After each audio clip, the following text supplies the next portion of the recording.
నిన్నటి ఓటమి రేపటి గెలుపుకి నాంది కావాలని నమ్మిన వ్యక్తి జగన్మోహన్ రెడ్డి గారు కాబట్టి ప్రజల పక్షాన నిలబడి రైతులకి కష్టం రాని, ఆడపడుచులకి రాని, లేదు తెలుగుదేశం ఇస్తానన్న హామీలు మాట ఇచ్చి మాట తప్పుతుంటే, తుంగలో తప్పుతుంటే బాధ్యత కలిగిన ప్రతిపక్ష నాయకుడిగా ఈరోజు ఎలుగెత్తి చాటి చెప్తున్నాడు.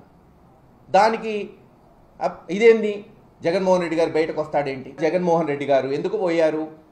అక్కడ బహిరంగంగా కొంతమంది కుర్రవాళ్ళని పోలీసులు విచక్షణారహితంగా ఇష్టం వచ్చినట్టు కొడితే అది మొత్తం దేశమంతా చూస్తే ఇది తప్పు, మీకు ఇటువంటి హక్కులు లేవు, అధికారాలు లేవు, తప్పు చేస్తే వాళ్ళని శిక్షించండి కానీ ఇలా కొట్టే హక్కు లేదని చెప్పడానికి పోయాడు. దానికి చంద్రబాబు నాయుడు గారు ఏమంటారు? అది గంజాయి బ్యాచ్ని ప్రొటెక్ట్ చేయడానికి పోయాడన్నారు. మీ ఇష్టమే, మీరే నిర్ధారించేశారు. ఎందుకంటే ప్రభుత్వం మీది కాబట్టి, అపారమైన అనుభవం ఉంది కాబట్టి, ఛానల్స్ అన్నీ మీ చెప్పు చేతల్లో ఉంటుంది కాబట్టి మీడియా వాళ్ళకి గంజాయి బ్యాచ్ అని ఒక లేబుల్ తగిలిచ్చేశారు. అయితే కొడతారా? మరి కుప్పం నియోజకవర్గంలో ఒక ఆడపడుచు, బహుశా శిరీష అనుకుంటా పేరు, కరెక్ట్గా నాకు గుర్తులేదు, చెట్టుకు కట్టేసి తెలుగుదేశం నాయకులు ఇష్టం వచ్చినట్టు ఆమెని తిడుతూ కొడుతూ డబ్బులు వసూలు చేయబోతే మరి వాళ్ళని ఎందుకు బహిరంగంగా కొట్టలేదు పోలీసులు? అనంతపూర్ జిల్లాలో బహుశా 9వ క్లాస్ చదివే బాలిక అనుకుంటా, ఒక చిన్న ఆడపిల్ల పాపం. ఎవరైనా కూతురున్న తండ్రులుగా బాధలు తెలుస్తాయి, భయాలుంటాయి.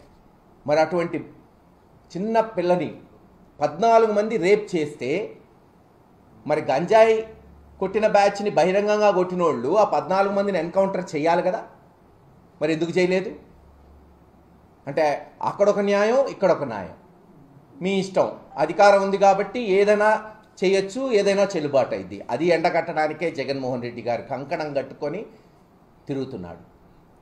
ఇక్కడ పాలన లేదు అని చాటి చెప్పడానికే ఆయన కష్టపడుతున్నాడు. నాగమల్లేశ్వరరావు అనే వైఎస్ఆర్సీపీ నాయకుడు, ఉప సర్పంచు ఆత్మహత్య చేసుకుంటే సరే, ఆయన విగ్రహాన్ని మరి ఆవిష్కరించమని వాళ్ళ తండ్రి కోరితే జగన్మోహన్ రెడ్డి గారు సత్తెనపల్లి వచ్చాడు. దానికంటారు నాగమల్లేశ్వరరావు పోలీసులు హెరాస్మెంట్లో చనిపోలేదు. చనిపోయిన వ్యక్తి తల్లిదండ్రులు, భార్యా పిల్లలు చెప్తుంటే లేదు ప్రభుత్వం చెప్తుంది. ప్రభుత్వం ఎవరండి చెప్పడానికి? తల్లిదండ్రులు చెప్పాలి. లేదు అతను ఏమన్నా వీడియో కానీ చనిపోయినప్పుడు ఏమన్నా ఆత్మహత్య చేసుకునేదని ఉంటే అది లేనప్పుడు తల్లిదండ్రులే కదా, భార్యా పిల్లలే కదా చెప్పాల్సింది ఎందుకు చనిపోయాడనేది. ఆయనకు ఒక లేబుల్ వేశారు, బెట్టింగులు కాశాడు, నష్టపోయాడు కాబట్టి చనిపోయాడంట. పోనీ అనుకుందాం ఒక నిమిషం, జగన్మోహన్ రెడ్డి గారు ఎక్కడన్నా ఆంధ్ర రాష్ట్రంలో బెట్టింగ్ ఖాయమని ఎవరికన్నా చెప్పాడా? మీ ఇష్టం, ఆయనకి ఒక లేబుల్ వేసి పడేశారు. జగన్మోహన్ రెడ్డి గారు సాక్షి పేపర్లో గెలుస్తామని వచ్చింది, అందుకని ఆయన బెట్టింగ్ కాసంటే, గెలుస్తామని చెప్పక నిలబడే నాయకుడు ఎవరన్నా, ఒక సామాన్య ఎమ్మెల్యేకి నిలబడేవాడు కూడా నేను గెలుస్తామని కౌంటింగ్ సెంటర్కి పోతాడు. అలాగే జగన్మోహన్ రెడ్డి గారు గెలుస్తామని చెప్పారు. చంద్రబాబు నాయుడు గారు 2004లో, 2009లో, 2019లో గెలుస్తామని చెప్పక ఓడిపోతామని చెప్పాడు. ఆ కార్యకర్తలకి గెలుస్తామని చెప్పాడు. 2019లో 80% ఉంది ప్రజల అభిమానం తెలుగుదేశానికని ఎలక్షన్లకు పోలేదా? లేదు, 2004లో తన మీద దాడి జరిగితే నక్సలైట్ 6 నెలలు ముందుకు తీసుకొచ్చాడు ఎలక్షను. మరి గెలుస్తామనే కదా చెప్పేది. దానికి ఒక అపవాదు. మరి అదే సత్తెనపల్లిలో లక్ష్మీనారాయణ అనే వ్యక్తి వీడియో తీసుకొని ఆత్మహత్య ప్రయత్నించాడు కదా పాపం, చెప్పాడు కదా పోలీసుల హెరాస్మెంట్ ఉందని. మరి దాని మీద ఏం చేసింది ఈ ప్రభుత్వం? ఏమీ చేయలేదు. పైగా ఆయన జగన్మోహన్ రెడ్డి గారు వెళ్తే అంట కేవలం 9 కార్లు 100 మందితో పోవాలంట. జరిగిద్దా అసలు?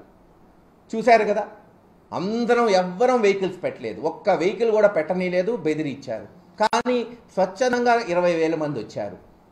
జగన్మోహన్ రెడ్డి గారికి ఇవ్వాల్సిన సెక్యూరిటీ Z+ కేటగిరీ ఏదైతే ఆయనకుందో, రోప్ పార్టీ, పెట్రోల్ కార్లు అన్నీ తీసేశారు.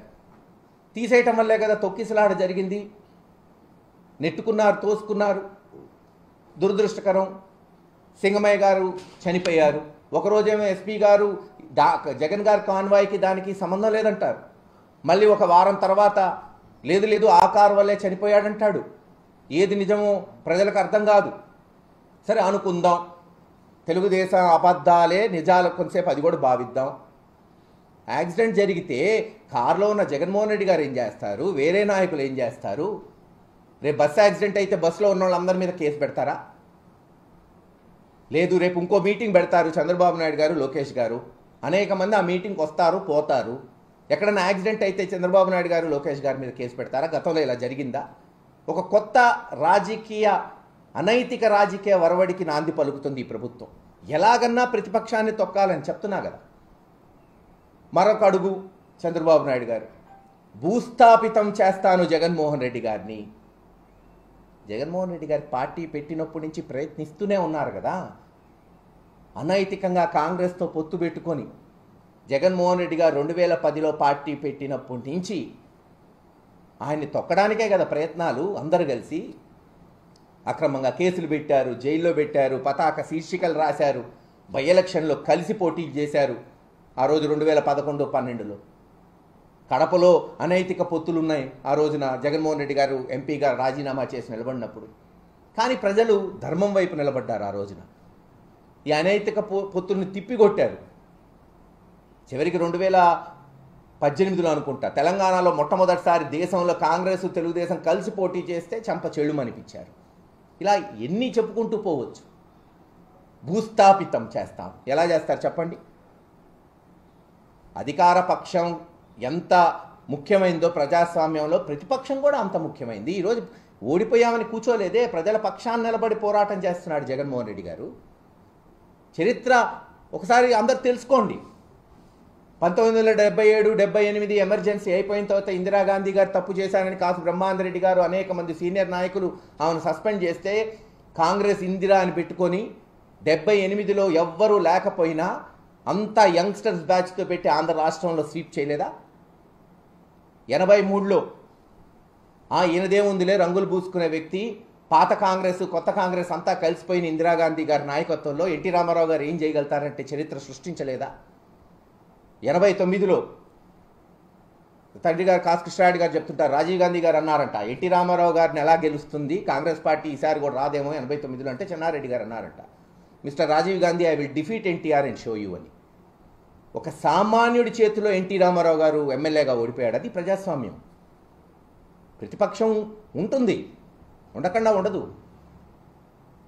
99 నుంచి 2004 కూడా చూశాం కదా. చంద్రబాబు నాయుడు గారు ముఖ్యమంత్రి ఉన్నప్పుడు ఎన్ని గొడవలు, ఎన్ని దాళ్లు. ఇంకే ఉంది, మళ్ళీ తెలుగుదేశం వస్తుందనే కదా 6 నెలలు ముందుకు తీసుకొచ్చారు ఎలక్షన్ ఆయన మీద దాడి జరిగిన. కానీ మహానాయకుడు రాజశేఖర్ రెడ్డి గారు సింగిల్ హ్యాండెడ్గా వంటి చేత్తో గెలిపించాడు కాంగ్రెస్ పార్టీని ఆ రోజుగా. మళ్ళీ 2019 ఏముందిలే జగన్మోహన్ రెడ్డి గారు పొద్దున వాకింగ్ ఈవినింగ్ వాకింగ్ అని హేళన చేశారు తెలుగుదేశం నాయకులు. ప్రతిపక్షాన్ని గౌరవించండి. ఈరోజు జగన్మోహన్ రెడ్డి గారు లేవనెత్తిన అంశాలను కరెక్టా రాంగా ఏమడుగుతున్నాడు ఆయన చెప్పండి. మీరు ఆడపడుచులకి 1500 రూపాయలు ఇస్తాను అని చంద్రబాబు నాయుడు గారు చెప్పారు, బాండ్లు ఇచ్చారు. దానికి కో గ్యారంటీ సంతకంగా పవన్ కళ్యాణ్ గారు సంతకం పెట్టాడు. ఇంటింటికి పోయి ఎంత వస్తుందో ప్రజలకు తెలియజేశారు. అమ్మ నెలకి 1500, సంవత్సరానికి 18,000, 5 సంవత్సరాల్లో 90,000 వస్తుందని చెప్పారు.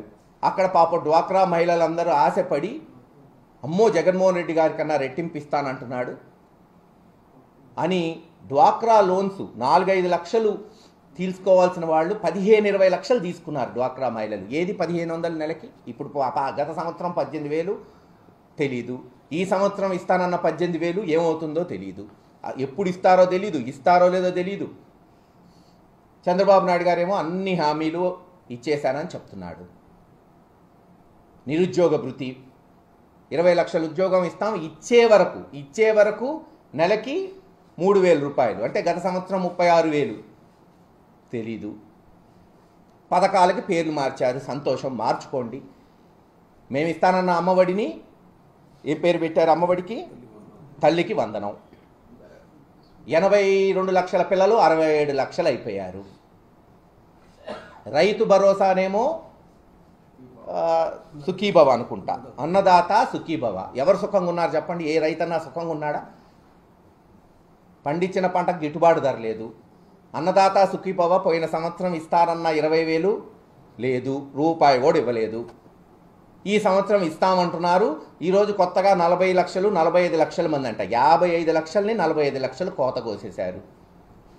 రాజశేఖర రెడ్డి గారు తెచ్చిన ఆరోగ్యశ్రీ పథకాన్ని అనారోగ్యశ్రీ చేసేశారు. ఎన్టీ రామారావు గారి పేరు పెట్టెల్లా. ఈరోజు హాస్పిటల్స్కి పోయి చూడండి, ఒక్కళ్ళకి బిల్లు ఇవ్వట్లా. హాస్పిటల్లో డాక్టర్స్ ఏం చేస్తారు, జీతాలు ఇవ్వాలి కాబట్టి పేషెంట్స్ దగ్గర వసూలు చేస్తున్నారు. పేషెంట్స్ వచ్చినట్టు కట్టుకుంటున్నారు. ఇది పరిస్థితి. ఇవన్నీ ఎలుగెత్తుతుంటే ప్రతిపక్షం ఏంటి మాట్లాడేది? ఖచ్చితంగా మాట్లాడతాం. ఎన్ని కేసులు పెట్టినా, ఎన్ని దాడులు చేసినా ప్రజాస్వామ్య పద్ధతిలో పోరాటాలు కొనసాగుతాయి.